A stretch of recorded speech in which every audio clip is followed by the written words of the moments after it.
You can go ahead and grab a seat there. So the first one we're going to go over, so we did the joints. We did the AC joint, GH joint, and then we did the muscles. Now we're going to look at the labrum, okay? And then we're also going to look at another, it's considered part of the shoulder. I'll explain it a little bit. So we're going to look at the labrum right now. And the first one we're going to do is the biceps load test, okay? Biceps load test. What I have him do is I'm going to have him in what's called 90-90. Okay, so this is your typical 90-90 position. Okay, and what I'm going to have him do is I'm going to have him resist me. I'm going to try and pull him out, and he's going to not let me pull him out, okay? So it's basically like a resisted bicep curl, and relax. Okay, so you want to make sure that they stay at 90-90 and do it again.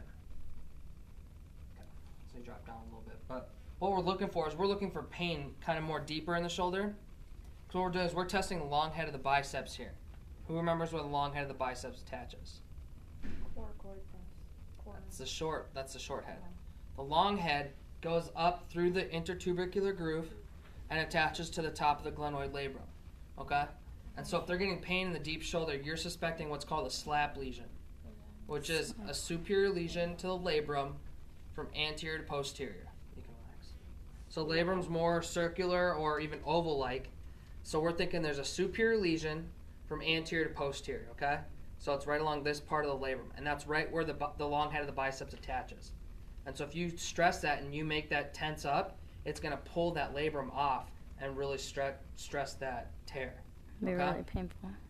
Okay, so we're looking for pain deep in the shoulder. Okay. Again, just making sure that they're 90-90. Okay. So if they drop some, does that mean anything? Not really. Oh, I mean, okay. He's more trying to do a bicep curl. Basically, I can just tell him, don't let me pull him, and he'll be all right. Okay? Could you not hold underneath and... You can, but you want to support this. So if I hold underneath, then I'm pushing the head up, and then we can get impingement and stuff. Oh, okay. So I'm just trying to support the joint. Gotcha. Okay? So biceps load, positive sign pain, and that's for a SLAP lesion. Okay? SLAP, S-L-A-P. But it's called bicep load? Biceps load, because you're loading that biceps. Okay. Okay? And the other one we're going to do is called O'Brien's test. O-B-R-I-E-N-S. O'Brien's. So we have them in 90 degrees of forward flexion, okay?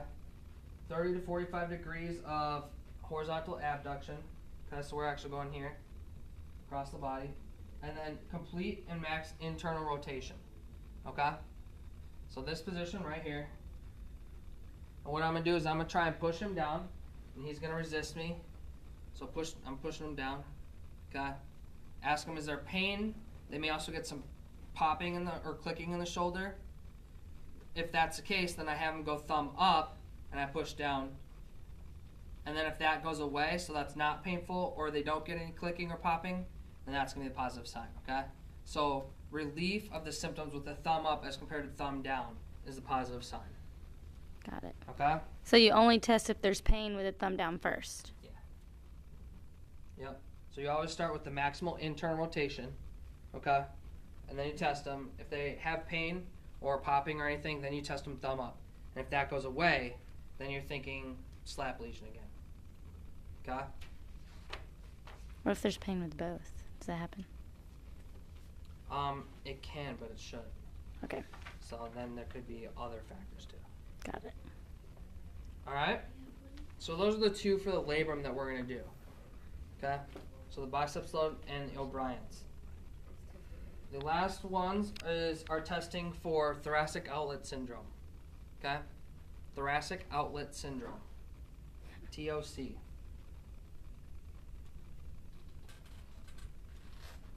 And so the first one is called Adson's test. A-D-S-O-N-S. Okay? And so I have them in, essentially I have them in extensions. Okay? Shoulder extension, and then external rotation. Okay? So in this position, what I'm going to be doing is I'm going to be feeling for a radial pulse here. Okay? Once I find his radial pulse, okay, I have him turn his head towards me and take a deep breath and hold it for 5 seconds.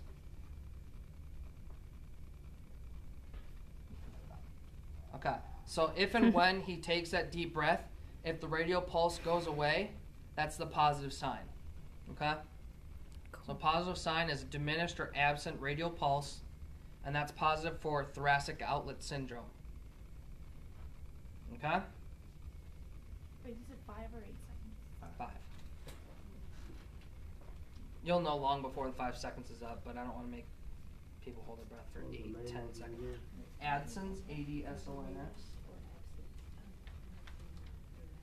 Okay? And the last one we're going to do is called Allen's test, A-L-L-E-N. We have him in that 90-90 position. I'm feeling for a radial pulse here. Okay? This time I have him look away. Excuse me. Before he looks away, you have him just slight extension, okay? So 90-90 with some slight extension of the shoulder. You have him look away and take that deep breath again. And now if the radial pulse goes away once he takes that deep breath, positive sign again. Okay?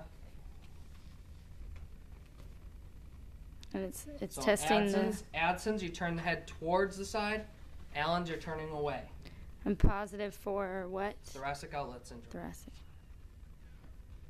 Do you check bilateral with these two? You can. Typically, it's just going to be one-sided just because that's going to be the side that they're complaining of the pain. What is thoracic outlet syndrome? Essentially, there's a constriction of the blood flow from coming out of the thorax. Okay. And so when you turn the head, it's either muscles or it can be the bones. The first rib can impinge on that subclavian artery and cause decreased blood going to the extremities, and that's what they're getting pain. It's long and complicated, but in a nutshell, that's what it is.